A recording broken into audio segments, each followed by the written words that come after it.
இஸ்லாமியர்கள் ஒரு 30 கோடிக்கு மேல் வாழ்ந்து கொண்டிருக்கிறார்கள். இந்த மக்களை எப்படியாவது ஒரு பலத்தப்பட்ட சமுதாயமாக, இந்த மக்களை எப்படியாவது ஒரு அந்நியப்பட்ட சமுதாயமாக, இந்த மக்களை எப்படியாவது இந்த நாட்டுக்கும் அவர்களுக்கும் சம்பந்தமில்லாத ஒரு சமுதாயமாக காட்ட வேண்டும் என்பதற்காக பாசிச பயங்கரவாதம் முனைப்போடு செயல்பட்டுக் கொண்டிருக்கிறார்கள்.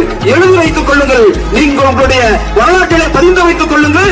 இஸ்லாமியருடைய ஒரு ரோமத்தை கூட உங்களால் புடுங்க முடியாது. அந்த அளவுக்கு சக்தி பெற்ற மக்களாக இஸ்லாமிய சமுதாயம் இந்தியாவிலே வேரூன்றி இருக்கிறார்கள் என்பதை நான் இந்த நேரத்தில் அழுத்தமாக சொல்லிக்கொள்ள கடமைப்பட்டிருக்கிறேன். இந்த நாட்டை ஆண்டவர்கள் நாங்கள், இந்த நாட்டை பன்முகப்படுத்தியவர்கள் நாங்கள், இந்த நாட்டுக்கு பல வளங்களையும் நலங்களையும் செய்து கொடுத்தவர்கள் நாங்கள். எங்கள் வரலாறுகளை அழிக்க பார்க்கிறீர்கள், எங்களுடைய வரலாறுகளை எல்லாம் நீங்கள் மறைக்க பார்க்கிறீர்கள், நாங்கள் உருவாக்கிய வரலாற்று சின்னங்களை எல்லாம் அடக்க பார்க்கிறீர்கள், ஒடுக்க பார்க்கிறீர்கள். ஒருபோதும் நடக்காது. நாங்கள் இந்த மண்ணின் மைந்தர்கள் என்பதை உன்னால் ஒருபோதும் அழித்துவிட முடியாது. இந்த நாட்டை நாங்கள் நேசிக்கக்கூடியவர்கள், இந்த நாட்டை பண்படுத்தியவர்கள், இந்த நாட்டை ஆண்டவர்கள், இந்த